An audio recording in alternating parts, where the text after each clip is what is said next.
What's going on, guys, and welcome back to the Year of the Z build, aka That Bowtie Z32, as many of you know me on Instagram.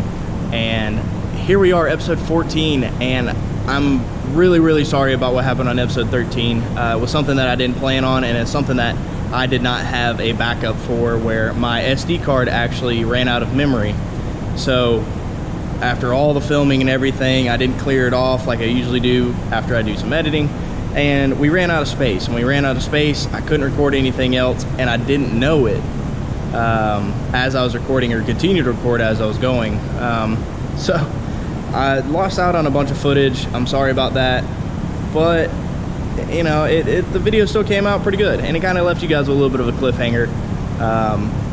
Today what I'm going to do is show you guys and explain why it's taken me so long in between then and now to produce another video.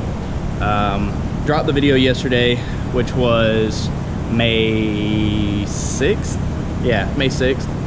The reason it took so long is because I've been having some issues with the front fenders, and the issues are that the Bondo, the skim coat that I used for the front fenders to kind of even things out a little bit, make it nice and slick, ended up cracking, and it came from a not so prep surface. So usually the skim coat Bondo flexes a little bit. You know, it's not a permanent solution. It's not, you know, a 100% guarantee that it is not going to crack. But what we ended up having to do was cut it all the way down. I mean, all the way down to bare metal, and redo it. So after we did that, we went to spray it, and I ran into another issue where the paint from the second go round of painting, not the original can, not the original gallon that I bought, but the half gallon after that I had purchased from the same place, same person, we forgot to add the reducer and activator. Well, not the activator, but we forgot to add the reducer into the paint, so it didn't spray quite right. And what ended up happening was I ended up laying on too thick of a layer of paint, and it never fully cured. It flashed, but it never fully cured. So after laying the clear coat and everything, it looked good, it was hard, you know, so on and so forth. But again, after fixing the Bondo that had cracked, the paint actually started to peel off. It turned into like a rubber kind of feeling, so I ended up having to strip both of the fenders down completely and redo them from scratch, basically, from the primer layer and up, to get them right, to do it the right way. I had to get some more paint and get it resprayed. So without further ado, I know you guys have been wanting to see these fenders painted. Do not mind the little bit of clear coat run that I have right here. And again, I keep explaining this as we go, but this is a track car. This car is going to be race and tracked.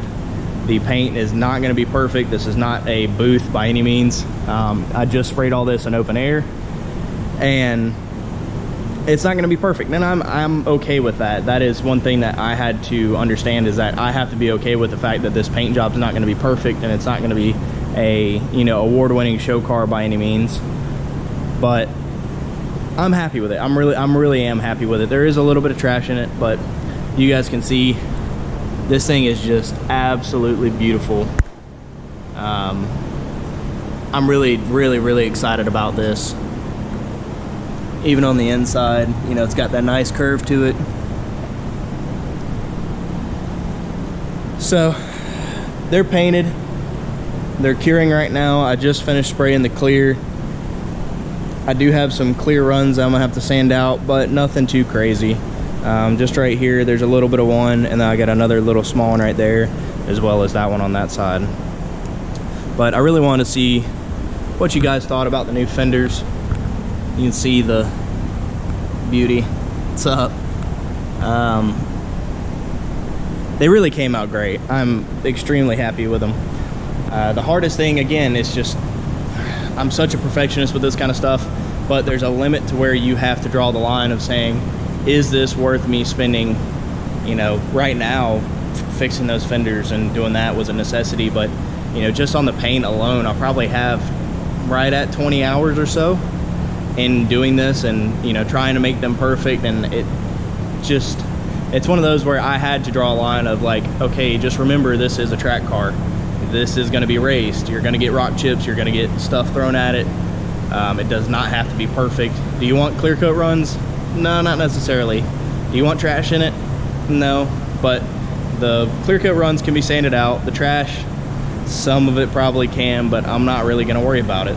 So again, it's one of those where you kind of have to draw a line into what you're doing with the car and not trying to make it absolutely perfect, even though this paint job is really, really slick. Which is crazy to me that we painted this in open air and it's absolutely just amazing. It's just as good as some of the paint jobs I've seen come out of booths, minus the trash. The clear runs, that happens. So, but I just want to thank you guys for coming around. I wanted to I wanted to take a moment to really thank you guys for liking, commenting. The new subscribers, you know, I really appreciate you guys. I think we're up 18 new subscribers this month. You know, kudos to you guys. I really appreciate it. I'm gonna hit on a little bit of what happened last time. The route that I actually took when I was painting this car, I wish I would have stayed the same route that I did on the passenger side as I did the driver's side. It would have made things a lot easier on me, as well as it would have stayed consistent. It would have been more of a consistency thing more so than a quality thing. And whenever you're painting, it's really a consistency thing. You want to be as consistent as you can be so that the paint comes out the exact same on both sides. It looks the same, it's the same color, so on and so forth. But other than that, the clear coat's really just, it really has kicked my butt. I'm not proficient in spraying clear coat. I got extremely lucky with the body of the car. I had 0 runs, you know, nothing had, well, it has a little bit of trash in it, but there's no runs anywhere, there's no nothing. Like, I just got extremely lucky that I sprayed it just right. The doors are great. The front bumper has runs in it, which I'm gonna have to fix. And the rear bumper came out phenomenal. So it's a learning experience for me. I'm not a professional painter, even though I did work in a body shop for 2 years. I am not a professional by any means. I definitely do not have enough experience behind me to say, yeah, I can paint this without runs, or yeah, I can make it look perfect. But again, I did it for you guys. I did it for me. Just trying to really show you guys that you guys can do anything that you want to put your mind to it, as long as you do the preparation and you put the thought behind it and really nail down the process that you're going to take to, you know, do what you need to do. So it's more so for you guys, as well as for me and me painting this car. Again, this is my first car. You know, this is a very sentimental car to me, and to be able to basically fully restore it. I mean, this car is basically going to be fully restored by the time we go to race it, and it just means so much to me to see this car getting to that level and getting to that point where it's brand new. It really is going to be a showstopper, no matter what event I take it to or anything like that. If I take it to a car show, whatever, this car is really going to draw people's eye, and I appreciate that. I want it to be the ultimate Z car per se for the 300s. Really bring these cars some light. I feel like they don't get enough credit for what they are. You know, people list out the 90s JDM legends, and this car is always left out. I think that's really going to do it for today. I really came in today just to do that and to really give you guys an update and to really just explain where everything had been and why. There hasn't really been any, you know, video progress. You know, with Instagram, same thing, you know, keeping up with it. Just too much going on with these front fenders and trying to make everything perfect, and I want to make you guys one big video, the reveal. So you guys got a little sneak peek of the fenders. Again, I've got a little bit of work I've got to do on them. I'm gonna have to do that. I'll probably just do that off camera just to save you guys some time. Wet sanding is really annoying. It's a very touch and go kind of thing, trying to get clear coat runs out. So I'd rather not have to think about recording and everything else, to be honest. So I'm gonna get that knocked out, and then what we'll do is we'll do a big reveal of the car. I'll get the front bumper corrected and fixed, and I'll get the front bumper back on so that we can see the car completely painted. I'll put the front wheels back on, and show the car off to you guys.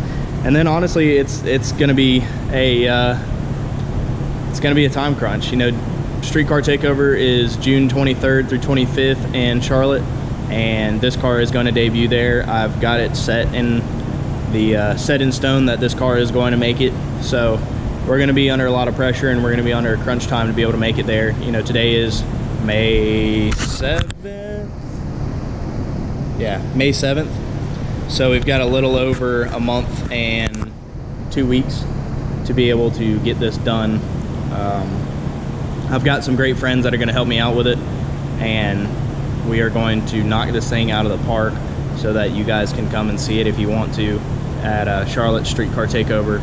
We're not going to be racing it. There's going to be a lot of work in between now and then, so I don't know if it'll actually get a tune or not. But the main thing is I want the car done as far as physically, so that, you know, it can be displayed there, so it can get a little bit of traction, and so you guys can see it and enjoy it, and enjoy the car in person. So again, I really appreciate you guys coming around, and we'll catch you on Tuesday with a little more progress on this thing. Hopefully I'll be able to get everything buttoned up and put back on. I gotta order some stuff for brake lines right now, actually, whenever I get back home, so that we can start getting that knocked out for or before we put the engine in, since there's not a whole lot of room after we put the engine in. But appreciate you guys. Thank you again. We'll catch you Tuesday. Peace. All right, guys, welcome back to another day. We're here a week later, and after a series of unfortunate events, me forgetting about my T-tops and having to get those painted. I painted the mirrors, but I had so many runs in them from the previous paint job, and also I forgot about that guy, that I actually had to sand them completely back down. Now we have more complications, which would be this right here and that, and yeah, I'm not happy with it. I rushed it a little bit whenever I was trying to do the correction on that, and I broke through the clear. And whenever you break through the clear, it will not, if you spray clear back on it, no matter how good or how thick you lay it or whatever, it's not gonna lay right. So I'm going to have to go get more paint, and we're gonna have to respray the entire bumper again.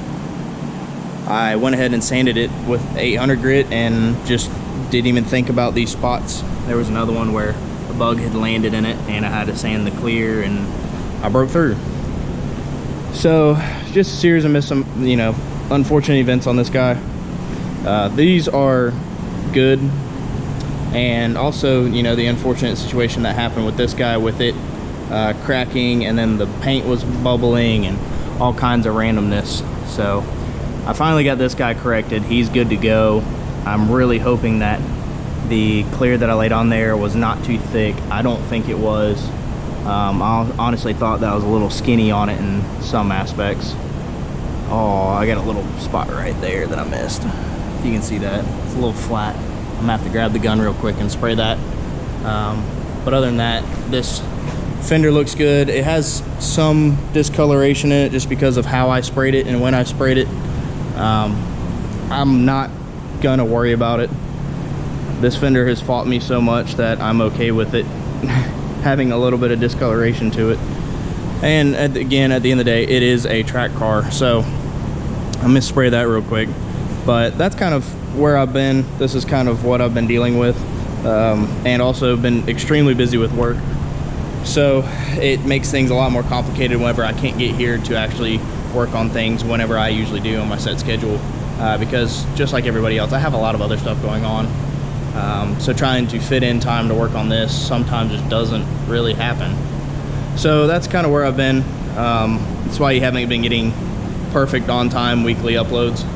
But I really do appreciate those of you who still come around and still check out these videos. I know we haven't been hitting the views that we were, but it's okay. You know, for those of you that continue to support this build and support the channel and everything, like, this is really for you guys, and I appreciate you guys the most.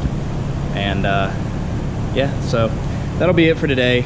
I do have a few boxes of goodies that have come in, This is all fittings or brake lines and stuff for the pedal assembly. I'm not going to be able to do anything with it. I'm probably just going to wait on fixing that until the very end. I got to get going on this as soon as possible to get the brakes run and start getting more progress actually made on the car. That can be done later. So that's probably how it's going to stay for a little while. Tuck it over there in the corner. But the I got to get going on this guy. I got to get the engine back in. I got to start doing the well, I got to do the brake lines first. I've got to get those done and those plumbed and everything, and there's a lot of progress that has to be made on this here soon so that we can get it fired up and get it running again, because it has been sitting for quite a long time. And like I said, that can be done like on the Saturday before. You know, I don't really care. It can be done the night before Street Car Takeover, just as long as it has enough cure time to dry. But I'm really upset that this came out as good as it did, and then we have those spots. So anyways, just some complications here and there. The minor stuff has been holding me up a lot. Like I said, this is part of that. So I'm gonna grab the clear coat and spray this again real quick. All right, so let's go through the parts that we received. We do have our brake lines in. We will be running these and bending these. These are actually stainless steel. These are not copper. These are not nickel or anything like that. These are 100% stainless steel brake lines, which is amazing. We also have some pretty sweet Maven stuff. More Maven stuff is what I was meant to say. This is going to be for our starter. This is going to be the main power wire going to our starter. It's a quick connect, so I'm gonna have to drill, like I said, a couple more holes in the firewall for this guy, but it is a quick connect so that we can pull the engine quicker if we need to. Those are our -3. These -3? No, these are -4s. These are our -4 lines with a 90, straight with a 90 for our pedals. And then we have our smaller -4 lines right here, 6 inches, so that we can go from the reservoir into the firewall to then connect to the back side of those to then feed the pedals. We are running hard lines. You are supposed to run hard lines on your high side. Do not run braided lines. Run hard lines on the high side or the high pressure side of your brakes. So that's what that's for. We also have the good old reflective gold and DEI transmission tunnel. This is for the trans tunnel to keep the heat out of the trans tunnel and out of the cockpit. And then we have that for the engine bay to keep the heat inside the engine bay and off of the paint and away from where we don't want it, aka the brake lines and stuff like that. Trying to keep everything cool and everything working like it should, and that is a big thing when it comes to race cars, is trying to keep everything cool, regulated, and working properly. I have experienced brake failure before in a car, and especially actually happened in this car. It's not fun, so I'm gonna really make sure to wrap my lines really well. I think I'm gonna order some more DEI stuff for that, to wrap my lines with, so that it keeps the heat off of them and keeps everything working properly.